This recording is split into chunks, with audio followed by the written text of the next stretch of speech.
আসসালামু আলাইকুম, নমস্কার।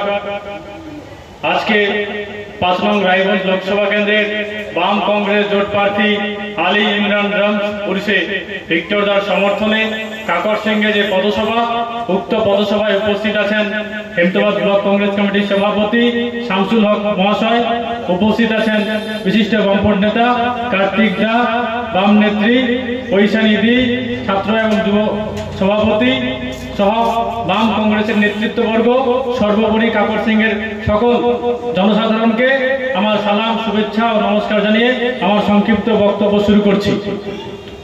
আজকে আমরা এখানটায় যে পথসভা করছি, এই পথসভার আমাদের উদ্দেশ্য কি? এই পথসভার আমাদের উদ্দেশ্য হচ্ছে, আপনারা সবাই জানেন যে আগামী 26শে এপ্রিল রায়গঞ্জ লোকসভা কেন্দ্রের লোকসভা নির্বাচন অনুষ্ঠিত হতে চলেছে। এটা মনে রাখবেন যে এই নির্বাচনটা কোনো সাধারণ নির্বাচন নয়। এই নির্বাচন আমাদের দেশের গণতন্ত্র, আমাদের দেশের সংবিধান, দেশের যে ধর্ম নিরপেক্ষতা, দেশের যে একতা, সেই একতা রক্ষা করার নির্বাচন। তাই আপনারা নিজের মূল্যবান ভোটটা নষ্ট না করে দেশ গড়ার লক্ষ্যে, দেশের সংবিধানকে রক্ষা করার স্বার্থে আপনারা বাম কংগ্রেস জোট তথা ইন্ডিয়া জোটের প্রার্থী আলী ইমরান রামজ ভিক্টরটাকে ভোটটা দেবেন। কেননা আরো এখান থেকে তৃণমূলের প্রার্থী প্রতিদ্বন্দ্বিতা করছে, বিজেপির প্রার্থী প্রতিদ্বন্দ্বিতা করছে, তারাও আপনাদের কাছে ভোট চাইতে আসবেন, সেটা তাদের অধিকার আছে। কিন্তু আপনারা সবাই জানেন যে তৃণমূল থেকে প্রার্থী কে হয়েছে। তৃণমূল প্রার্থী থেকে যিনি প্রার্থী হয়েছে তিনি বিজেপির জেতা বিধায়ক।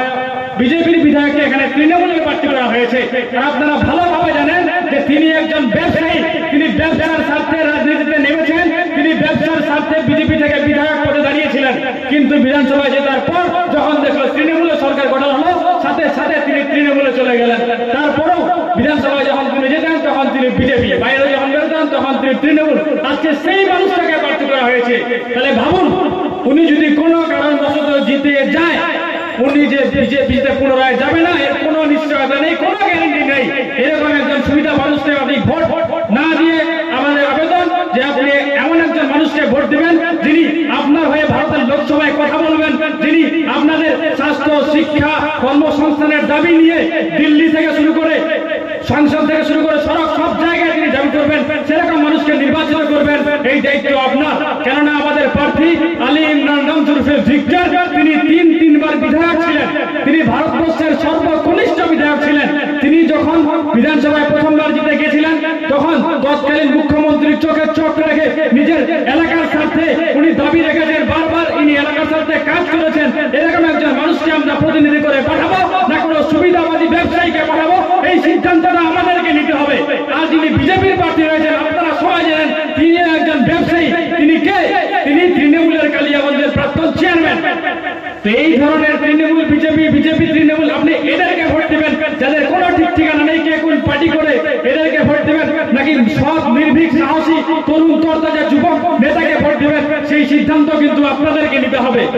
কেননা আজকে দেশটাকে এরা বারবার একটা কথা বিজেপি বলছে, এইবার 400 পার। আরে ভাই, 400 পার কি দরকার? সরকার গঠন করতে গেলে তো 272টা সিট নিলে হয়ে গেল। কিন্তু 400 পার কেন চাইছে? কারণ তারা ভারতবর্ষের সংবিধানকে নষ্ট করতে চাইছে।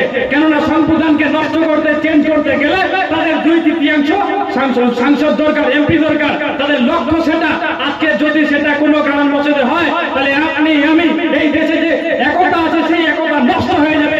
এই দেশ পুনরায় আমাদেরকে স্বাধীন করার পরে চলে যাবে। এই দেশ রাজতন্ত্র প্রতিষ্ঠিতার পথে চলে যাবে। তাই আমি সকলের কাছে অনুরোধ করবো যে নিজের মূল্যবান ভোটটা নষ্ট করবেন না। কেননা সেই শাসক দল বিজেপি শুধুমাত্র দেশের মানুষের মধ্যে হিন্দু মুসলিম ধর্মীয় ভাবাবেগকে কাজে লাগিয়ে তারা ভোটের যে একটা ধর্মীয় সুশ্রানি, সেটা উস্কে দিয়ে ভোট নিতে চাইছে। কিন্তু বাস্তবে তারা কারো জন্য কাজ করে না, তারা দেশকে বিক্রি করার কাজ করছে। দেশের মানুষের মধ্যে শুধুমাত্র হিন্দু মুসলিম এইরকম একটা হিংসা ঢুকিয়ে দিয়ে তারা দেশকে বিক্রি করার কাজ করে। তারা আদানি আম্বানি, তাদের কাছে দেশের সব অর্থ তুলে দেয়। দেশ থেকে রোজগারের কোনো কথা নেই। আজকে আপনারা দেখুন তো যে আপনাদের পাড়ার, আপনাদের গ্রামের কোনো ছেলে মেয়ে কেন্দ্রীয় সরকারের সংস্থায় কজন কাজ পেয়েছে, কজন চাকরি পেয়েছে? মোদী সরকার যখন ক্ষমতায় এসেছিল, তিনি আমাদেরকে ওয়াদা করেছিল যে বিজেপির সরকার গঠন হলে বছরে 2 কোটি চাকরি হবে। তার মানে 10 বছর ধরে বিজেপি সরকার আছে। বছরে যদি 2 কোটি চাকরি দেয়, তাহলে 10 বছরে টোটাল 20 কোটি চাকরি হবে, কিন্তু বাস্তবে তা হয়নি। উল্টে আমাদের প্রচুর সরকারি সংস্থাকে বেসরকারি করে দিয়েছে, প্রচুর চাকরি ছাঁটাই করেছে।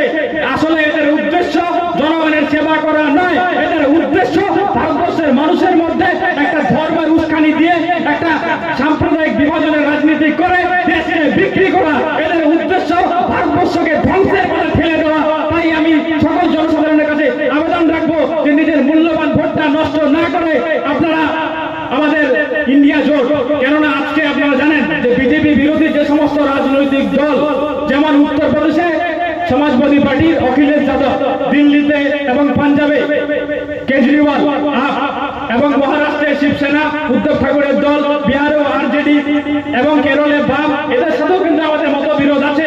কিন্তু তারপরেও আজকে আমরা সবাই মিলে এক মঞ্চে একসাথে জোটবদ্ধ হয়েছি, কেননা এই লড়াই শুধুমাত্র কোনো রাজনৈতিক লড়াই নয়, এই লড়াই দেশকে বাঁচানোর লড়াই, এই লড়াই সংবিধানকে বাঁচানোর লড়াই, এই লড়াই ইন্ডিয়াকে বাঁচানোর লড়াই। তাই আমরা আজকে ঐক্যবদ্ধ, তাই আজকে আমরা জোটবদ্ধ।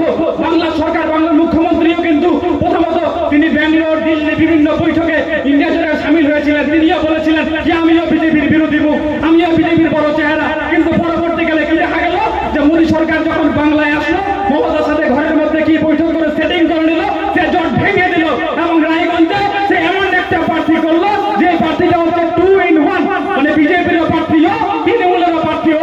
বিজেপির লোকগুলো জায়গায় জায়গায় বলছে যে কৃষ্ণ কল্যাণে জিতলেও আমাদের, বিজেপি জিতলেও আমাদের। তাই আপনারা সিদ্ধান্ত নেবেন যে আপনার ভোটটা বিজেপি কে দিবেন নাকি আপনার তৃণমূল ভাইয়া বিজেপি কে দিবেন। সিদ্ধান্তটা কিন্তু আপনাদেরকে নিতে হবে। আর আমাদের যিনি প্রার্থী আছেন, আমরা দায়িত্ব নিয়ে বলতে পারি যে ভিক্টর কোনোদিনও বিক্রি হবে না, কারণ শত প্রলোভন, শত লোক, শত ভিক্টর মাথা উঁচু করে তৃণমূল বিজেপির চোখ রেখে বুক চিতিয়ে লড়াই করেছেন। এইরকম একজন মানুষকে যদি আমরা প্রতিনিধি করে পাঠাতে পারি, তাহলে আমাদের নেতা স্বর্গীয় প্রিয়রঞ্জন দাস মুন্সির যে স্বপ্ন, দীর্ঘদিনের স্বপ্ন, কি রায়গঞ্জে এইমস, যেটা কংগ্রেসের সরকার থাকাকালীন অলরেডি স্যাংশন হয়ে গেছিল, সেই এইমস কিন্তু আমরা পুনরায় ফিরিয়ে নিয়ে আসবো। কেননা মমতা সরকার ও বিজেপি সরকার যৌথভাবে রায়গঞ্জের মানুষ তথা উত্তরবঙ্গের মানুষের সাথে বঞ্চনা করে, মানুষকে ঠকিয়ে এই এইমস কল্যাণীতে নিয়ে গেছেন। আমাদের সাথে কিন্তু এটা বিশাল অন্যায় করেছে, এর জবাব কিন্তু আপনাদেরকে দিতে হবে। তাই আমি আর বেশি কথা বলবো না, একটাই কথা বলবো যে তৃণমূল একটা এমন রাজনৈতিক দল, যেই দলে পঞ্চায়েত থেকে শুরু করে জেলা পরিষদ থেকে শুরু করে সর্বক্ষেত্রে শুধু চুরি আর দুর্নীতি, চুরি আর দুর্নীতি। আপনারা দেখবেন কিষাণ মান্ডিতে যখন ধান দিতে যাবেন, সেখানেও ফলতা, সারে কালোবাজারি, কোনো জায়গায় এদের সঠিকভাবে পরিচালনা হয় না, সব জায়গায় শুধু চুরি, চুরি আর দুর্নীতি। ভারতবর্ষের ইতিহাসে এই প্রথমবার পশ্চিমবঙ্গ একটা এমন রাজ্য, যেই রাজ্যের শিক্ষামন্ত্রী থেকে শুরু করে পুরো শিক্ষা দপ্তরটা জেলে। আপনারা ভাবুন যে এটা কোন সরকার, এটা কোন রাজ্য, আমরা কাদের অধীনে বাস করছি। তো এইরকম একটা দলকে আপনারা ভোট দেবেন নাকি যে যারা স্বাধীনতার পূর্ব থেকে শুরু করে আজ অব্দি শুধুমাত্র দেশের স্বার্থে, দেশের মানুষের স্বার্থে কংগ্রেস কাজ করে চলেছে, সেই কংগ্রেস জোটকে ভোট দেবেন। সিদ্ধান্তটা কিন্তু আপনাদেরকেই নিতে হবে। যাই হোক, বেশি বক্তব্য রাখবো না, কেননা আমাদের আরো কর্মসূচি আছে, আমাদের পরবর্তী বক্তারা আছেন, ওনারা বিস্তারিত আপনাদের সামনে বলবেন। আমি জাস্ট একটাই কথা বলবো যে আগামী 26শে এপ্রিল যে লোকসভা নির্বাচন, সেই লোকসভা নির্বাচনে আপনারা দয়া করে কোনো ভুল করবেন না, কেননা আমাদের প্রার্থী, জোটের প্রার্থী ভিক্টর ইতিমধ্যে চাকুলিয়া, গল্পঘট, ইসলামপুর, করণদিঘি থেকে বিপুল ভোটে লিড নিয়ে আসবে এবং 1.5 লক্ষ ভোটে লিড নিয়ে আসবে। আমরা শুধু এইদিকে ব্যালেন্স করে যেতে পারলেই কিন্তু বিশাল ভোটে আমরা জয়লাভ করতে পারবো।